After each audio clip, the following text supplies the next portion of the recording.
What's going on, boys and girls? And in today's video I thought I'd do a little bit of commentary about my childhood years in primary school, and I'm joined by BG0643, another SPRK member.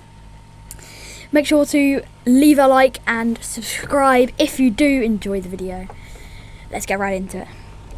So, at my primary school, one kid joined when I was in year 3 or grade 4 for Americans, but he was a bit troubled, you may say, and he used to escape school.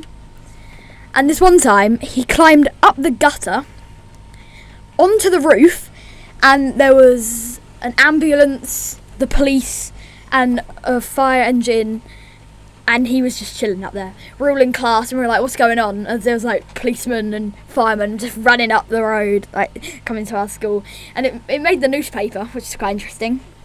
And the people in town actually knew about it before we did, and we were in the building, which was quite interesting. But I also used to find ways to escape school. There was a hole in the fence at the back of my school, like the very back, and I used to tell people about that if they wanted to leave. But I also dug a hole under a fence in a woodland area to allow people to go and get footballs if they kicked them over the fence, because the teachers wouldn't allow you to until after school. But yeah, that's my opinions on escaping school. Let me know in the comments if you ever escaped school or found ways to escape school. Oh, you see, well, at my school, like, it wasn't really of any of that like any of that complicated stuff. Someone literally just walked out the school. Like, at my school there was no gate at the entrance. But you could just walk out? They just walked out. Well, obviously they got brought back and they were a bit, like, odd, but yeah, they just walked out and left. Why? Yeah. Well, you can do that at my secondary school, because we have sixth formers, or I'm not sure what you call them in America or whatever other country, the year before you go to university or college or whatever, and they can leave school during the day. So at break and lunch and just during the day, the gates are left open so that they can leave. So the other day, this kid literally just walked out. He had a fight and then he just ran off, and the teacher's like sprinting after him, and I can just imagine like these teachers chasing after this 15-year-old kid down the streets of my town. Oh, just imagine seeing that. Like, you look out the window of your house and there's just a teacher chasing his child down the street. Right, diverting like the talk away from escaping school, I like to talk some of the things that happen in actual lessons. Like, once I was in an RE lesson and we were doing like an religious education. Yeah, RE, RS, whatever you want to call it.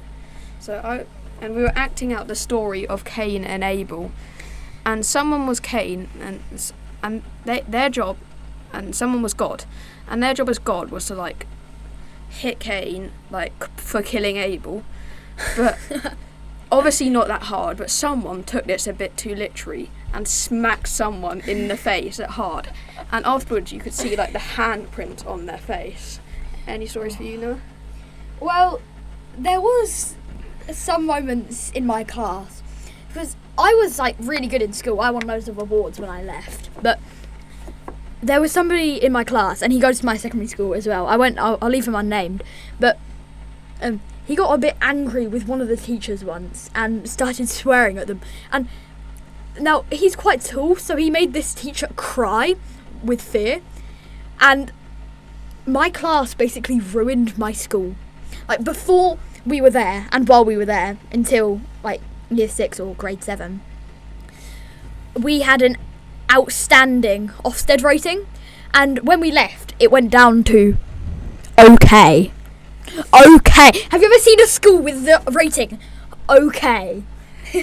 From outstanding to okay in 2 years. All right, but the teachers have severe trauma. Some harassment of teachers goes on during the school day. Now, I'm that age where in year 6 or grade 7, there was COVID going on, God forbid, nobody, COVID, can't say that, get demonetised, not that I'm monetised, but we had to stay at home, and when we came back, there's like barely any people in school, and we had to like stay 6 feet apart and all of that, and it was just not very good, but it was alright because that's odd in my opinion. Like after the COVID and you came back, that was like the funnest part of school. yeah, I'd say it's the funnest part, but it was just a bit odd because my class was boys and girls, and after COVID it was segregated, so it was only girls in like a different class and then the boys, which is weird for me because I never experienced that. Now I go to an all boys school, so I'm kind of used to it, but yeah, I'd never really experienced that segregation. But on the last day of, like, the last week, it was kind of, like, over, like, the segregation. And we were all, like, talking and stuff. And then the teacher just randomly brought out pizza.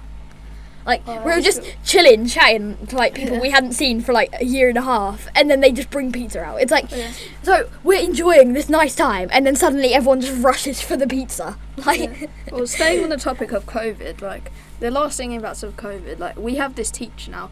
If you cough once, no matter quietly, she sends you straight home for the fear of COVID, like straight to medical centre, then straight home if you have COVID. There's a teacher in my school that still gets us to wipe down the desks, and he teaches computer science, and even if it's the first period of the day, even if it's the first period of the day, and nobody's been in there or like touched the computer since the night before, we have to wipe them down. It's just so annoying. Like, I get that people are still vulnerable and stuff, and like, it's very, like, I appreciate that people are struggling and are scared, but I don't get why we still have to wipe down our desks. Right, changing the topic now, like, again, continuing with computers, like, when I joined, like, my secondary school, we had to, like, buy computers for school, and that was all perfectly good. But then, like, after a year of, like, buying, like, £1,000 of computers, the school decided they were going to buy every single people a computer. So then, right, so You do go to a private school, though. yeah, but they were a bit delayed, and after having, like, wasted £1,000 on our own computers, we finally got our school computers.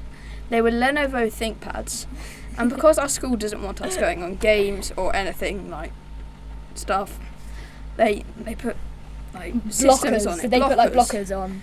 But this affects the battery so much.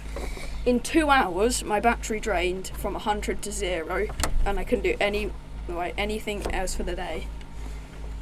Also, like, the Wi-Fi speed on these things just does not exist, and they are so laggy. Like, they crash at least once a day. Like, that's how much like blockers they put. It just dies.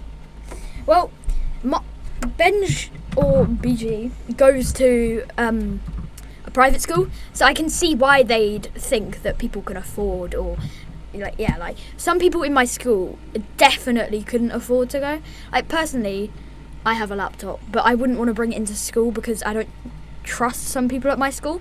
But honestly, I don't think that anyone in any school should have to buy something to learn, like, except unless it's like pens or something, which my school like does not provide. Like, they would not get. They don't give you anything. Like, the only time you get a laptop is if you have nothing. I see what you think they would for, but I think it's a way. It's like letting us buy, and after it, just like, no, you won't need these anymore. You're getting new laptops, and they're going to be awful.